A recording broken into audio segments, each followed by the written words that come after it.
नमस्कार आप सभी को। मेरा नाम आशीष शर्मा है and today we will know about western disturbance. In this topic we will cover how its generation takes place and which path it's follow and its effect in India, what affect the region in India and what its advantages, okay, and also disadvantages. So let's start with the topic. First we will know about what is the western disturbance, okay. It is an extratropical cyclonic weather system, means not a tropical cyclonic system. It is a temperate cyclone system. Originates in the Mediterranean region. Okay, कहाँ? Originate in the Mediterranean region. Suppose if South Africa is this and there is the Mediterranean Sea region. This is India, China, Russia, and other European countries here. This is all over Asia. It travels with the help of jet streams. Okay, I think you all don't know about jet stream. So first I will tell you what is jet stream. मैं इसे लिख कर नहीं बता रहा हूँ, मैं इसे बोल रहा हूँ और you will all understand it very well. ठीक है। जेट स्ट्रीम जो है एक high speed narrow band of wind है। ये फ्लो करता है अपर एटमॉस्फेयर में, primarily from west to east direction. और ये जो वेस्टर्न डिस्टर्बेंस का इंडिया की तरफ लाना होता है, ये होता है वेस्टर्लीज के द्वारा। वेस्टर्लीज के द्वारा यानी वेस्ट से आ रही हवाएं जो ईस्ट की तरफ जा रही हैं, वेस्टर्लीज, उन्हीं के साथ जेट स्ट्रीम्स का प्रभाव होता है और वेस्टर्न डिस्टर्बेंस इंडिया की तरफ फ्लो करता है। ठीक है। जनरली जेट स्ट्रीम्स ट्रोपोपॉज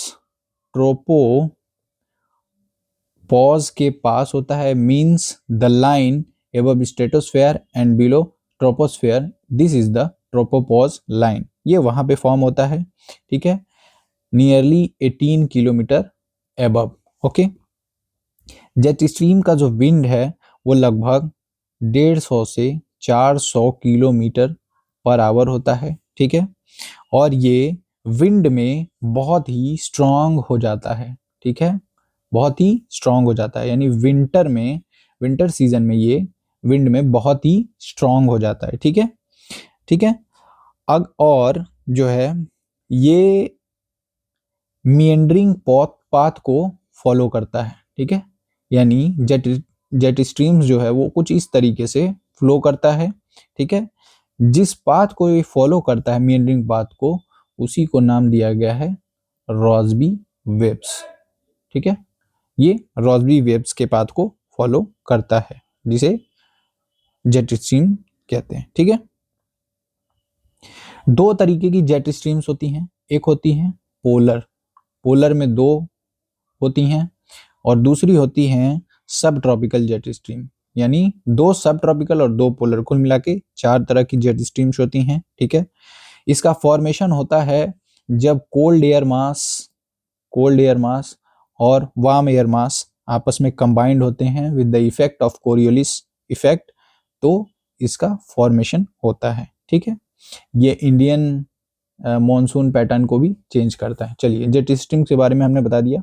ठीक है, the western disturbance follow the path that is originated from Mediterranean Sea and then comes to West Asia, then Iran, Afghanistan, Pakistan and India. यानी यहाँ से ओरिजिनेट होता है तो कुछ इस तरीके से ऐसे फ्लो होते हुए इधर की तरफ बढ़ता है। ठीक है, इसका स्टॉपिंग यहीं हो जाता है क्योंकि हिमालय माउंटेन प्रेजेंट है। ओके, ये बाइफरकेट कर देता है।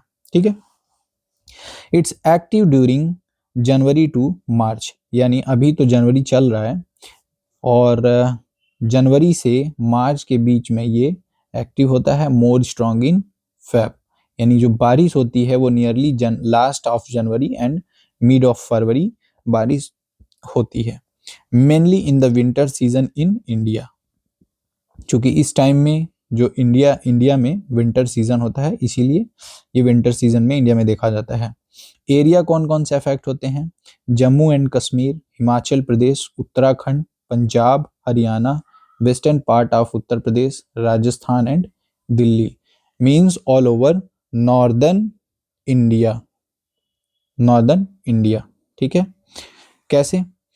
देखिए, रेनफॉल होता है प्लेन्स पे, यानी जो पंजाब है, हरियाणा है, वेस्टर्न यूपी है, दिल्ली है, समहाउ देयर इज रेनफॉल होता है। स्नोफॉल इन हिमालयन रीजन, यानी जम्मू एंड कश्मीर, हिमाचल प्रदेश, उत्तराखंड के जो टॉप ऑफ द माउंटेन है, वहाँ पे स्नोफॉल होता है।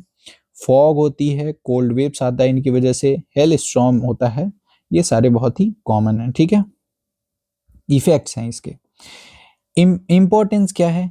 It helps in agriculture for rabi crops, जैसे वीट, ग्राम, मस्टर्ड।